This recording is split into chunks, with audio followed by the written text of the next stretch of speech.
Dude, I totally got a hole in the shirt while camping.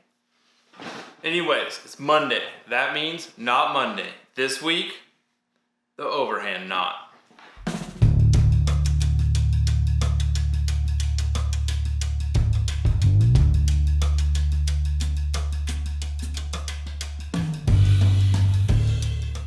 The overhand knot is a super simple stopper knot. It's one of the few stopper knots that you can put up flush against an object.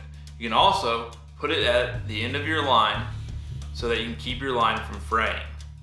To tie this knot, we're going to take the working end of the line, we're going to wrap it around the standing end of the line to form a loop. Then we're going to bring the working end through the loop, we're going to pull it tight, you've got your overhand knot. Super easy. Hope you guys learned something. Let me know what you think in the comments down below. Hit the like button if you like this video, and hit subscribe so that you can tune in every week to Knot Monday.